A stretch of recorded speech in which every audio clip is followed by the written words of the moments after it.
Welcome everyone to our Slange Scotland walk of Culross, Outlander inspired walk by myself, Catriona, Director of Slange Scotland. Purpose of this video is to show off the pathways, to show you the accessibility of these various places, just to make sure that if you do choose to say book a private tour with us, that this is something that you can do. Because before it's quite hard to show people or explain to people the type of pathways that we are mentioning. So here we are. This is the start of the walk that I prefer to start it at. And you can see it's a really old, muddy country path.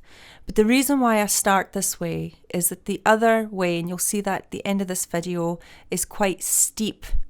And it's old cobblestones, which can sometimes be quite slippery. So I find that if we start off on a level playing field, walking down is slightly easier than walking uphill. That's my experience anyway. But here we are. So where we're walking to today is a place called the Old West Kirk, the ruins of the Old West Kirk. It's about an 800-year-old church sitting out in the middle of nowhere near the village of Culross. And Culross is quite significant in Scottish history, as well as the Outlander significance.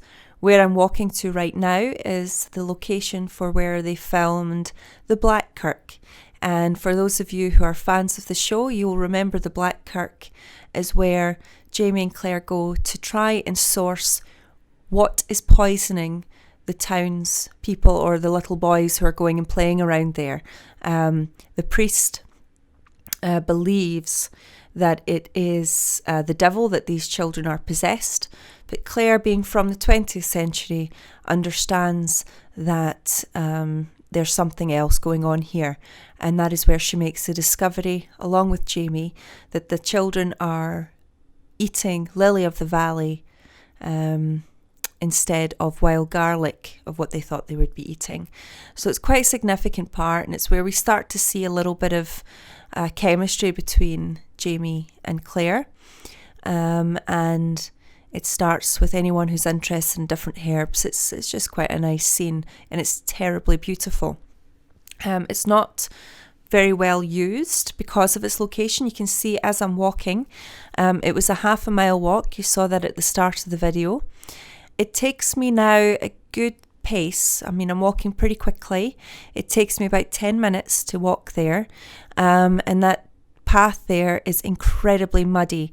I should say that this was filmed in February, in quite a wet February as well. A lot of rain and wind, but this is quite common for this particular pathway. It doesn't take a lot of rain. And because it's out in the fields, it does get quite sodden very quickly. So I don't think I've ever visited at any time of the year where I've not found it to be a little mushy underfoot and maybe a little bit difficult. So it's just worth thinking about that if you come with us.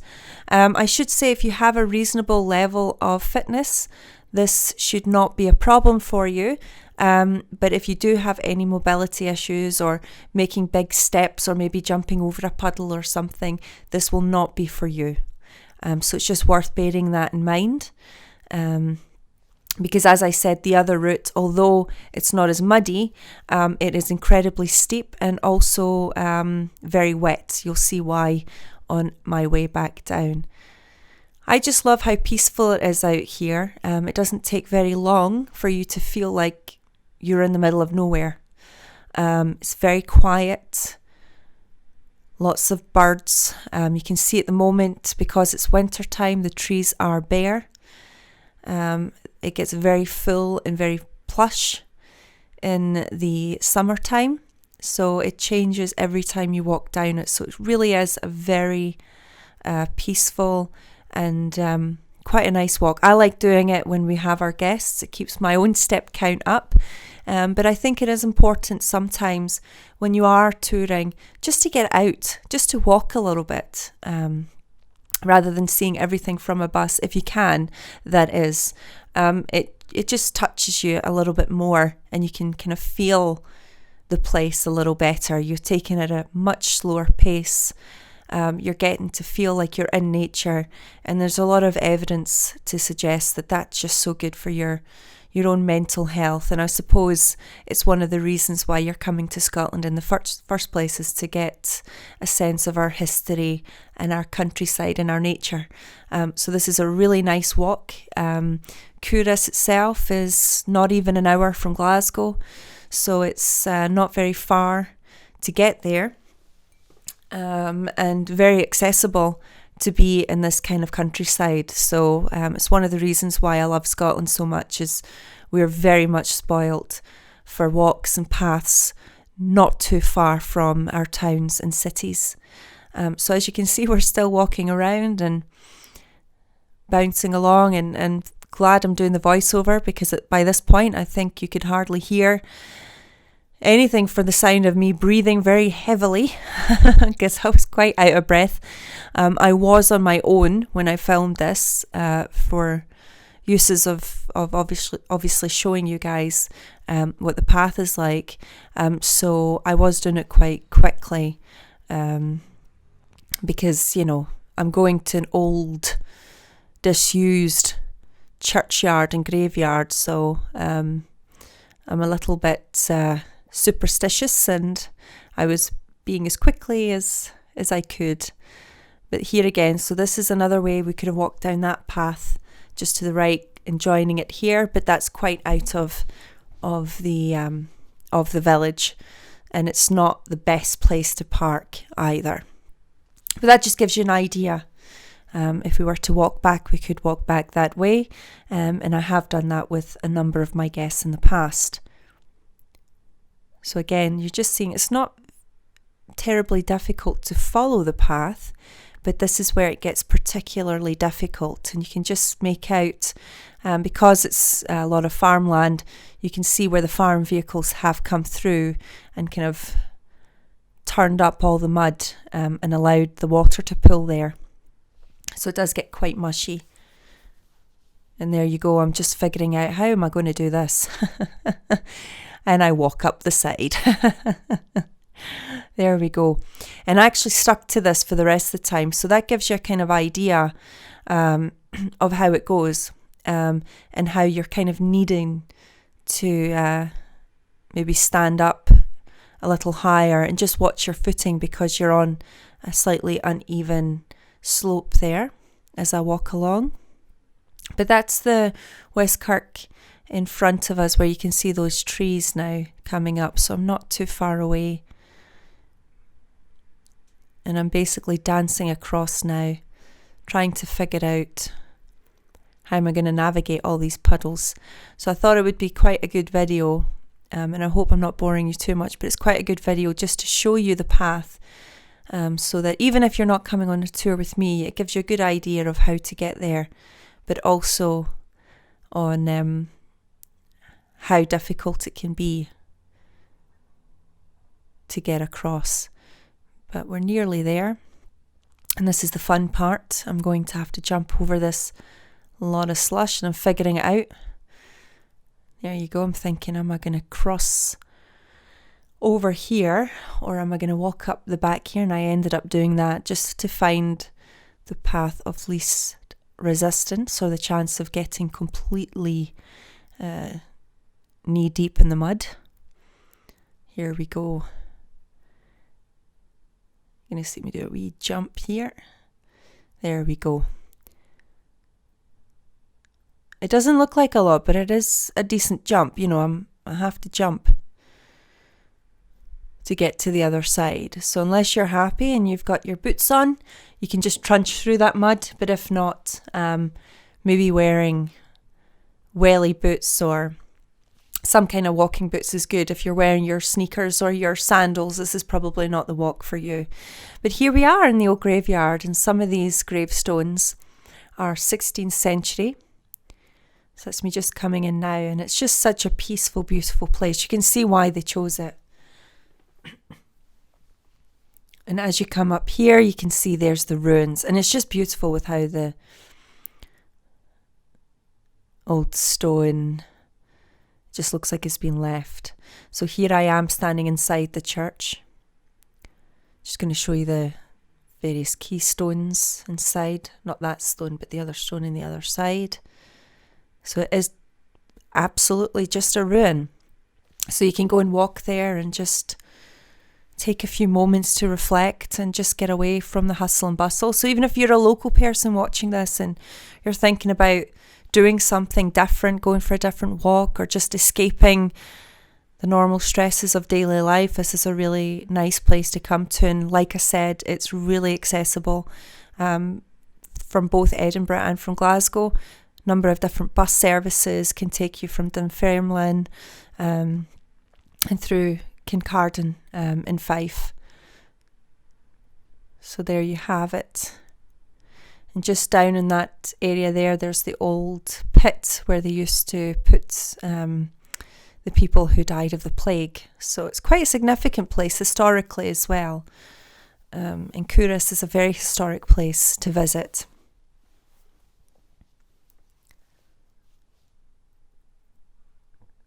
You can just see there.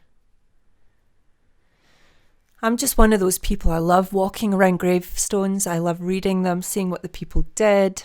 There are some modern gravestones in there as well, but it's one of the places you can see the older stones. So this is me now leaving, and this is just to show you the path back down into the village. And you can see it's quite steep.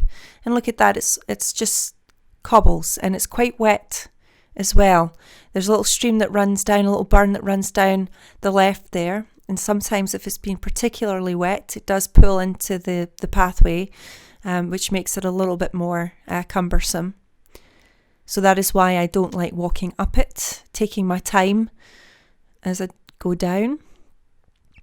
But it's a nice circular route. So if we do Culross on a private tour, unfortunately, we don't have time to do this on one of our day tours. I'll go into things that you can see from our day tour. Just because we don't have as much time. We're trying to fit quite a lot into one day. So we just do the main Outlander sites. And because of the accessibility issues with the Old West Kirk, it's not something that we tend to visit because it takes a lot of time, and a number of our guests would not be able to make that trip. So it's something we can do as part of a private tour. So if this looks like something you can do, if you want to visit, please do get in touch, and I'd love to take you around. This is myself doing the footage here, so I do apologise as well. I'm no means an expert in film or TV making. I just want to show you all what it's like and how beautiful it is as well. But that's there. You're looking over to the Old West Car Park. So a lot of the time we do park in there. So it makes a nice circular route. So we can sometimes tend to end actually where we were. But this is a very busy road, as you can see. Doesn't seem like it, but it quite often is. So I have to walk into the car park, as you can see, to navigate back into the village, because unfortunately there's no pavement on this section of road. But it's fine, and it's quite a nice we walk through the car park. You've got beautiful views over there, over the Forth and over towards where they had the old coal mine, established in 1590, imagine that. And obviously Grangemouth is on the other side, the oil refinery. So I'm usually parked in one of these bays here. So if you ever do get lost on one of my tours, this is a good point of reference. And you'll see if you're on other tours such as Rabbie's and Timberbush, they also come and park in here. Just because it's such an old ancient village, there's not many places for buses. And that's me just pointing out there. The bus park. Can just make out, I think that's a van. I think they had, in fact it was the council van. They were in cleaning the streets while I was there. So usually the buses are parked where that van is. So as you can see now, I'm thinking, I could go back on the road. No, I'm going to stick to the main path. It's probably a bit smarter. And you can see why. It's quite sharp corners and bends with high walls, so you can't really see the traffic on the other end. So you want to make sure that you're not stuck. But even just as a wee day out, you come and park your car here. It's lovely. Just where I'm walking now, there's a really big children's play area and park, and they've got outdoor table tennis, and just to the right there are the public facilities, the restrooms. They are paid, so if you're coming down here, make sure you have a little bit of change. There's not much in the way of public toilets or other facilities unless you were to use one of the restaurants or pubs. There's a pub further down. I didn't go as far as the pub in this particular video. It's called the Red Lion. It's a lovely pub to go. It's got a really great menu, which is good for people with, in particular with dietary requirements, and it's got a really hilarious toilet for the ladies as well. I won't spoil the surprise if you wanted to go into the pub, but here we are. We're walking down the path down towards Bessie's and the Palace, and this building here that I'm just looking at, that was just for sale. It was the old schoolhouse. Imagine living there. It's absolutely beautiful. But only £400,000. I like it. Somebody told me that it's only 400,000. I was like, oh, nice.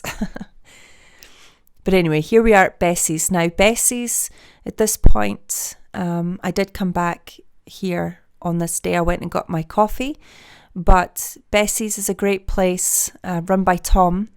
It's a lovely old cafe and an old brewery. And it's got nice, fresh, like soups and sandwiches and things like that that you can buy, and good coffee as well. So I do like to go in here. Here I am just passing the Palace. I'm just going towards Graham. Graham wasn't in this day, and he was currently closed for a minute, so that's why I didn't go in. But that's the townhouse just coming up to the left, and that is where my pal Graham, Harris Graham, has his photography gallery. So it's lovely stuff, and he's a really lovely guy, really great artwork, very passionate about Culross and about the history of the area. And that thing just right next to me there was the old Tron. So I'm just walking back, just past the Palace. Now I'm going up Bessie Stairs. So this is up, or Bessie Steps. These are the old steps that take us up to the old hanging gardens. Now, for Outlander fans, the Palace itself was used for various different inside scenes with Derby and so on. But the gardens round the back were used for the gardens of Leoch, so where you'll see a lot of Clare and Galis while they're out picking herbs and so on. That was filmed just to the back here, so it's really lovely. And if we're on a private tour, we will go in and visit. It is a seasonal property, so it's not always open, which is why we like taking the walk up the back, because it still gives you the great views. But it is quite a walk. Most of our guests have managed it, but if you do have any mobility issues, this section might be a little tricky. But in which case, you can always stay with Graham in the gallery, or go for a wee cup of tea in Bessie's.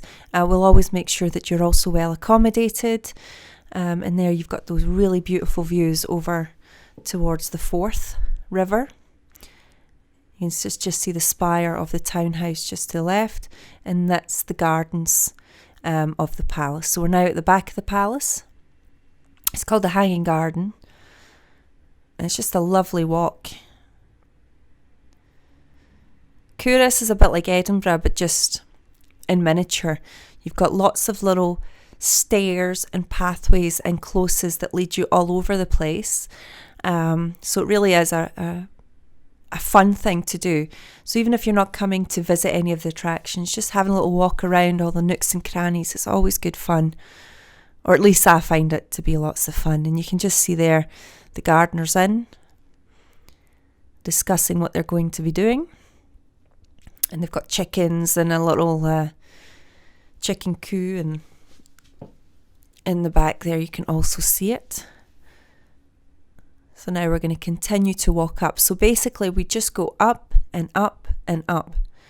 But as you can see, there is respite. You know, you're not continuously walking up stairs or walking up a hill.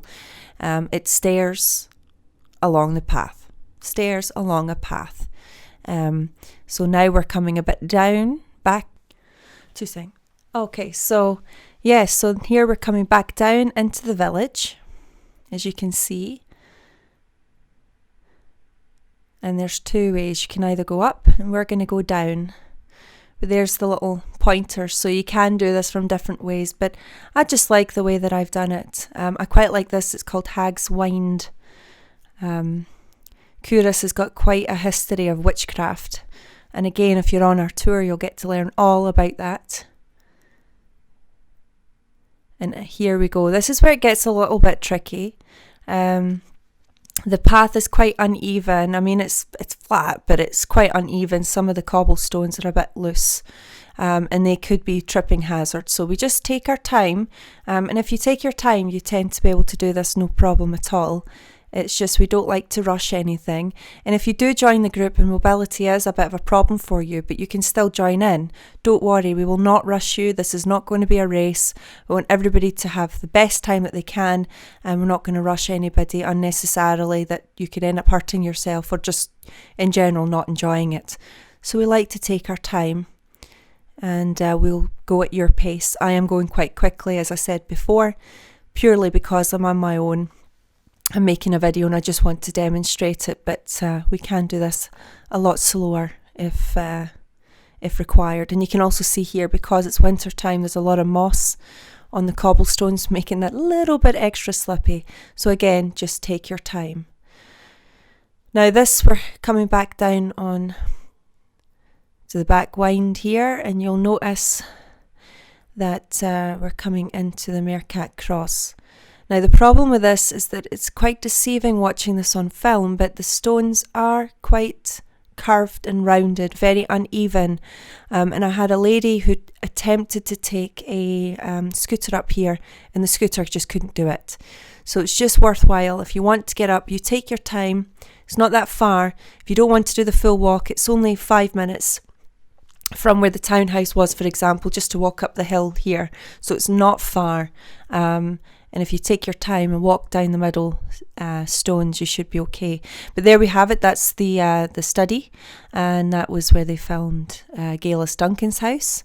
And again, up the street there, what they did is they painted all of these houses grey during Outlander, just to set the scene.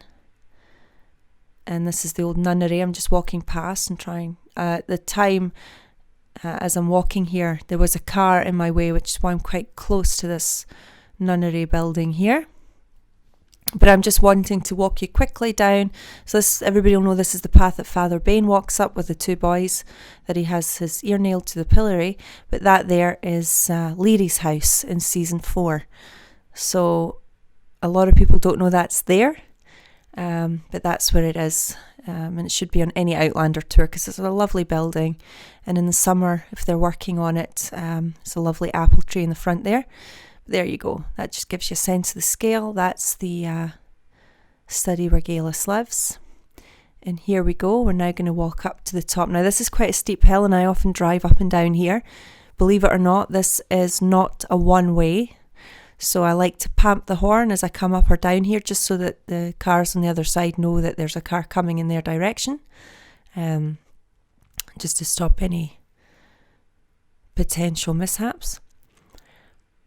But the reason why I'm walking here is quite often, if we're doing on a private tour, like I mentioned before, sometimes I'll park at the top here deliberately. So we do a full circle, and we park at the top so that we have the nice flat level there to get to the West Kirk at the beginning. But if you're on a normal Outlander tour with us, you will not be participating in this section. I just thought it's quite good for anyone who wants to go to Culross. If you continue going straight from here, I am not, but if you continue to go straight up here, you get to the old monastery ruins and the abbey.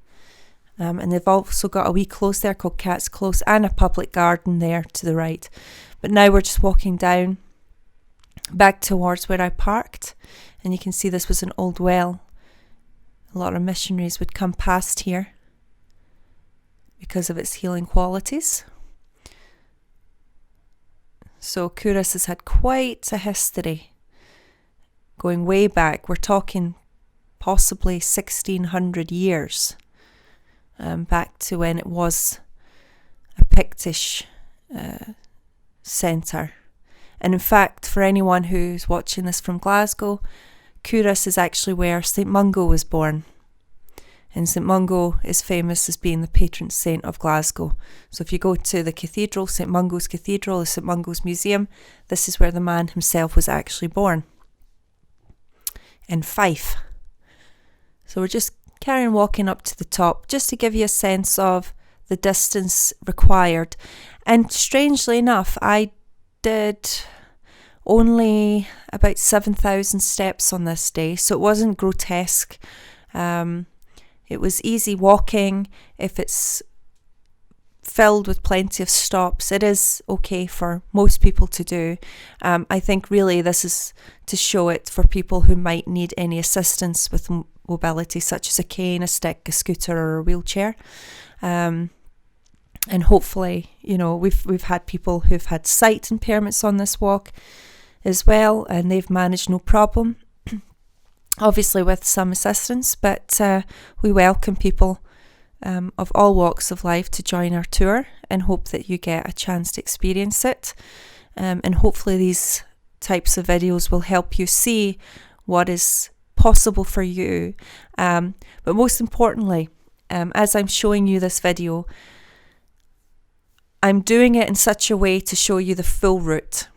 If there's any point of this, you could say, okay, I'd like to walk the West Kirk. I'd like to walk up the Hanging Gardens or something like that, but you don't want to do the whole thing. We are able to assist you in that way as well. Like I said, there's plenty to do in Culross. You could have a cup of tea or go and visit Graham, go and see the shop, or even go into the pub. So it's a really great accessible visit if you know what you're getting yourself in for. So thank you for listening and for watching the video, and hopefully we'll see you on tour soon. Take care. Bye.